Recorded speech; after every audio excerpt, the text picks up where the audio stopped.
ஆன்மீக சொந்தங்கள் அனைவருக்கும் அன்பான காலை வணக்கம். நாம் நம்மளுடைய சேனலில் தொடர்ந்து நிறைய சுவாரஸ்யமான ஆன்மீகம் சார்ந்த தகவல்களை தாங்க பார்த்துட்டு வந்துட்டே இருக்கோம்.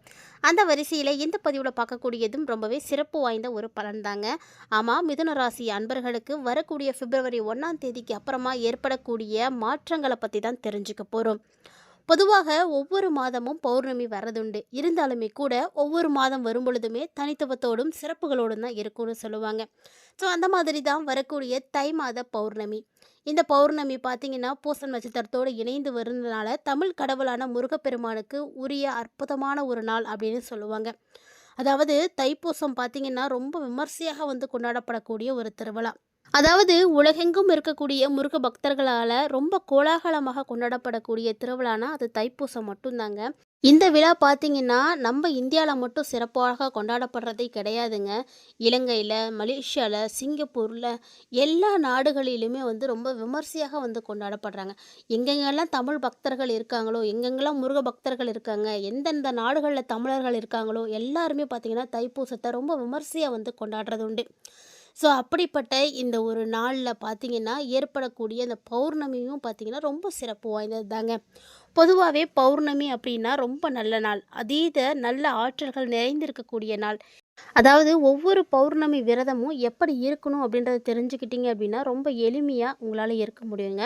பௌர்ணமி அப்படிங்கிறது ஒவ்வொரு தமிழ் மாத பௌர்ணமி அன்னைக்கும் சந்திரனுடைய உதயத்தின் பொழுது மாலை நேரத்தில் விரதம் இருந்து அம்மனையோ சிவனையோ வழிபாடு செய்கிறதுன்னு சொல்லுவாங்க. அதாவது காலையில் எழுந்து நேரமாகவே குளிச்சுட்டு அந்த நாள் முழுக்க நீங்கள் சாப்பிடாமலோ அல்லது ஒருவேளை மட்டும் உணவு இருந்துக்கிட்டு கூட உபவாசம் இருக்கலாங்க. மாலையில் தீபம் ஏற்றி நெய்வேத்தியம் ஏதாவது படைத்து பௌர்ணமி பூஜை செய்கிறது ரொம்ப நல்லது. பொதுவாக பௌர்ணமி அப்படின்னாலே எல்லாருமே கிரிவலம் போவாங்க. அதாவது கிரிவலம் அப்படின்னா எல்லா மலைக்கோயிலையும் போகலாங்க. பெரும்பாலும் பார்த்திங்கன்னா திருவண்ணாமலையில் கிரிவலம் போகிறது ரொம்ப சிறப்பு வாய்ந்தது அப்படின்னு சொல்லுவாங்க. அதனால் உங்களுக்கு வாய்ப்பு கிடைக்கிதுன்னா பௌர்ணமியில் கிரிவலம் போயிட்டு வாங்க. இப்படி பௌர்ணமி அன்னைக்கு நீங்கள் விரதம் இருந்தீங்க அப்படின்னா ரொம்ப நல்ல பலன்கள் எல்லாமே கிடைக்கும். வரக்கூடிய பிப்ரவரி 1ஆம் தேதி அன்னைக்கு உருவாகக்கூடிய பௌர்ணமியை கண்டிப்பாக நீங்கள் ஸ்கிப் பண்ணிடாதீங்க, மிஸ் பண்ணிடாதீங்க. ஏன்னா எல்லா பௌர்ணமிகளை விட இந்த பௌர்ணமிக்கு விசேஷமான சிறப்புகளானது இருக்குது. எல்லாரும் சொல்கிற மாதிரி இந்த பௌர்ணமியில் முருகனுடைய அருள் பரிபூர்ணமாக கிடைக்கிறதுக்கு கண்டிப்பாக எல்லாருமே விரதம் இருந்து வழிபாடுகள் செய்யுங்க. முருகன் மேலே நம்பிக்கை இருக்கக்கூடியவங்களாம் மறக்காமல் வீடியோ கீழே இருக்கக்கூடிய கமெண்ட் பாக்ஸில் ஓம் சரவணபவ அப்படின்ற மந்திரத்தையும் தவறாமல் கமெண்ட் பண்ணுங்கள்.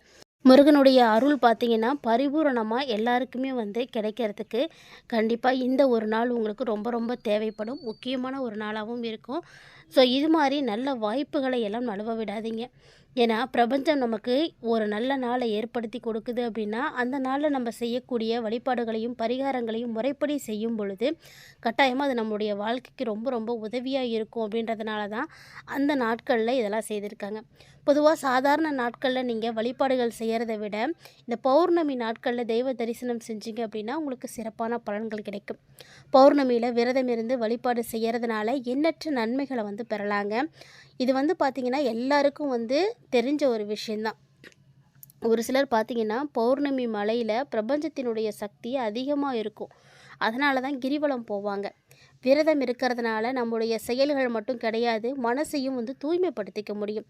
பௌர்ணமியில் அந்த முழு நிலவு தரக்கூடிய அந்த ஒளி இருக்குது பார்த்திங்கன்னா, அந்த பிரகாசமான ஒளி உங்கள் மனசில் இருக்கக்கூடிய அழுக்குகள், கோபங்கள், அந்த ஆதங்கங்கள் எல்லாத்தையுமே அகற்றிடும். உங்களுடைய மனசுலையும் சரி வாழ்க்கையிலையும் சரி அந்த ஒளி மாதிரி திரும்பவும் உங்களுக்கு ஏற்படுறதுக்கு நிறைய வழிபாடுகள் நம்ம மேற்கொள்ளலாம். தை மாதம் வரக்கூடிய பௌர்ணமியில் விரதம் இருந்து வீட்டில் விளக்கேற்றி சூரிய பகவானை வழிபாடு செய்துட்டு வெள்ளை பாயாசம் நெய்வேத்தியமாக வைத்து வழிபாடு செய்தோம் அப்படின்னா ஆயுள் விருத்தியாகும்னு சொல்லுவாங்க. ஸோ மறக்காமல் ஆயுள் விருத்தி ஆயுஷ ஹோமம் பண்ணுறதுக்கு பதிலாக இந்த மாதிரி எளிமையான ஒரு பரிகாரத்தை நீங்கள் வீட்டிலே செய்யுங்க. கண்டிப்பாக உங்களுக்கு ஆயுள் விருத்தியாகும். பௌர்ணமி அப்படிங்கிறதே ஒரு சிறந்த நாளாக தான் இருக்குங்க. இந்த நாளில் கிரிவலம் போகிறது, திரு ஆலய தரிசனம் பண்ணுறது, கோபுர தரிசனம் பண்ணுறது, அதாவது சத்யநாராயண பூஜை செய்கிறது, இது மாதிரி ஒரு சில விஷயங்களை செய்கிறது உங்களுக்கு ரொம்ப நல்லதாக இருக்கும். அதே மாதிரி காலத்தை நிர்ணயம் செய்யக்கூடிய கால பைரவருக்கும் தீபமேற்றி வழிபாடுகள் செய்யலாம். முருகன் வழிபாடு செய்யலாம். மகான்களுடைய தரிசனம் வந்து உங்களுக்கு சிறப்பான பலன்கள கொடுக்கும். இந்த மாரி எந்த தரிசனம் வேணாலும் செய்யலாம். உங்களுக்கு ரொம்ப நல்ல பலன்கள் கிடைக்கும். இப்ப வாங்க நம்ம என்ன மாரியான மாற்றங்களை எல்லாம் மிதுன ராசி நேயர்கள் சந்திக்க போறாங்க அப்படின்றதையும் தொடர்ந்து பார்த்து தெரிஞ்சுக்கலாம். மிதுன ராசி நேயர்கள பொறுத்தவரைக்கும் வரக்கூடிய காலகட்டங்கள் கொஞ்சம் மிதமான பலன்கள தர மாரி தாங்க இருக்கும். அதாவது இந்த காலகட்டங்கள்ல மாதத்தினுடைய ஆரம்பத்தில பார்த்தீங்கன்னா, சூரியன், செவ்வாய், புதன், சுக்கிரன் இந்த கிரகங்கள் எல்லாமே 8வது வீட்ல தான் இருப்பாங்க.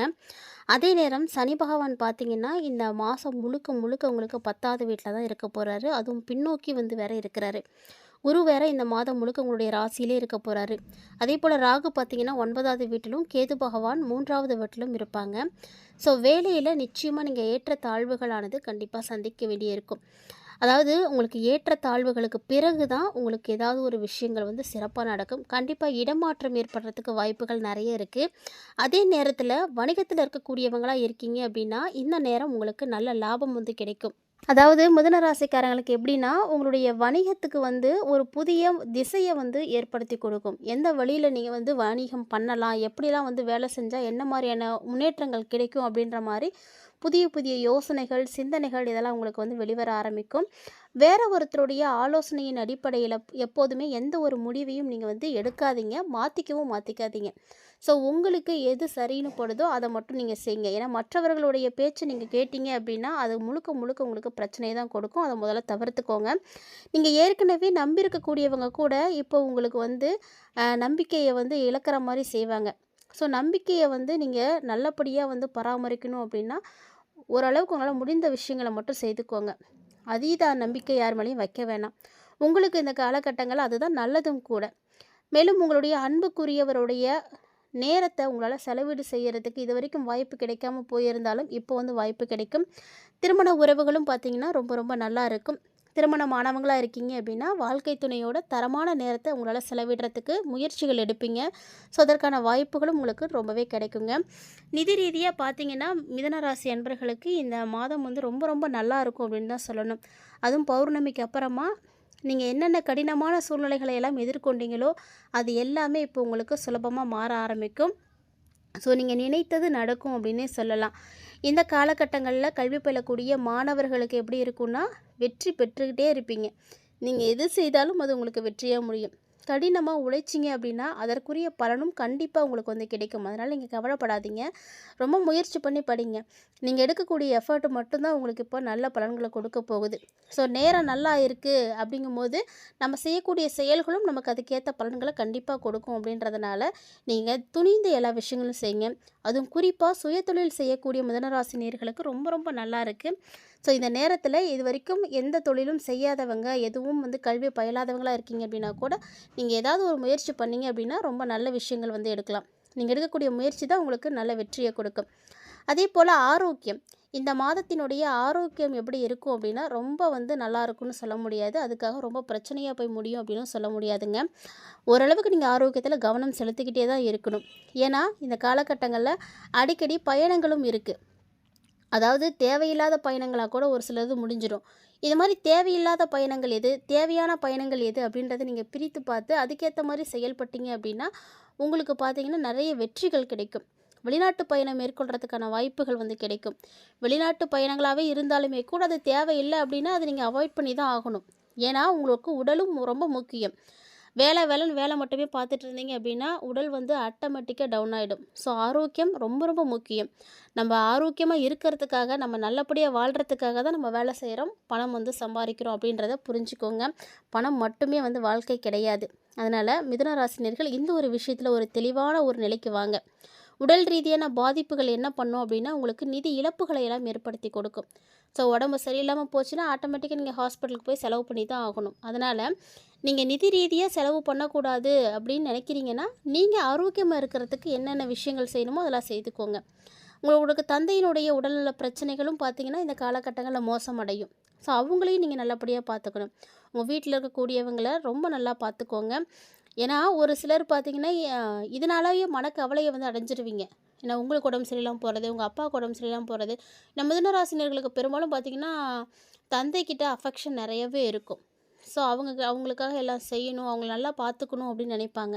அதனால் அவங்களுக்கு உடம்பு சரியில்லை அப்படிங்கிறதே உங்களுக்கு மிகப்பெரிய கவலையாக போய் முடிஞ்சிடும். அவங்கள வந்து நல்லா பார்த்துக்கோங்க. முதல்ல ஆரோக்கியத்தை வந்து நீங்கள் நல்லா பார்த்துக்கோங்க. ஏன்னா மூட்டு வலி வருது, வயிற்று வலி வருது, ரத்தம் தொடர்பான பிரச்சனைகள் வருது. இது எல்லாமே இந்த டைமில் உங்களுக்கு ஏற்படுறதுக்கு வாய்ப்பு நிறையவே இருக்குது. ஸோ இந்த விஷயங்கள் எல்லாத்துலேயுமே நீங்கள் என்ன பண்ணணும்னா ரொம்ப ரொம்ப ரொம்ப எச்சரிக்கையாக தான் இருந்தாகணும். ஆரோக்கியத்தில் வந்து நீங்கள் கவனம் விட்டுட்டீங்க அப்படின்னா நிறைய நிதி இழப்புகளை பார்க்குற மாதிரி இருக்கும். ஏன்னா மிதுனராசி நேயர்களை பொறுத்த வரைக்கும் எந்த அளவுக்கு நீங்கள் சம்பாதிக்கிறீங்களோ அந்த அளவுக்கு அதை நீங்கள் பத்திரமா பாதுகாத்து வச்சுக்கணும். இந்த காலகட்டங்கள் உங்களுக்கு அப்படி தான் இருக்குது. பண வருமானம் நிறைய வரும். அதுக்காக நீங்கள் என்ன பண்ணுவீங்கன்னா, தூங்காமல் சாப்பிடாம எந்த ஒரு நேரக்காலம் பார்க்காம வேலை செஞ்சுட்டே இருப்பீங்க. ஸோ இப்படி செய்ய செய்ய உங்களுக்கு பணம் அதிகமாக வரும். அதை பார்க்க பார்க்க நீங்கள் வேலை செய்யணும்னு தான் தோணும். அப்போ செஞ்சுக்கிட்டே இருக்கும் பொழுது ஆட்டோமேட்டிக்காக உங்களுடைய உடம்பு வந்து பார்த்திங்கன்னா மோசமடைய ஆரம்பிச்சிடும். அப்போ அதுக்காக நீங்கள் சம்பாரிச்சதை எல்லாம் போய் அங்கே செலவு பண்ணுற மாதிரி தான் இருக்கும். ஸோ நிதி இழப்புகளை ஏற்படுத்தக்கூடாது அப்படின்னா நீங்கள் உங்களை நல்லா ஆரோக்கியமாக பார்த்துக்கோங்க. இந்த ஒரு விஷயத்தில் கவனமாக இருந்தீங்க அப்படின்னா பெருசாக உங்களுக்கு எந்த பாதிப்புமே இருக்கவே இருக்காது. ஸோ பௌர்ணமிக்கு அப்புறமா உங்களுக்கு நிறைய நல்ல விஷயங்கள் நடக்க போகுது. அதுக்காக நீங்கள் என்ன பண்ணுறீங்க அப்படின்னா புதன்கிழமைகளில் சின்ன குழந்தைங்களுக்கு ஏதாவது உங்களால் முடிஞ்சதை தான தர்மமாக செய்யுங்க. ஸோ இந்த மாதிரி எளிமையான விஷயத்தை மறக்காமல் ட்ரை பண்ணி பார்த்தீங்கன்னா ரொம்ப நல்ல பலன்கள் கிடைக்கும். மறக்காமல் ட்ரை பண்ணி பாருங்கள்.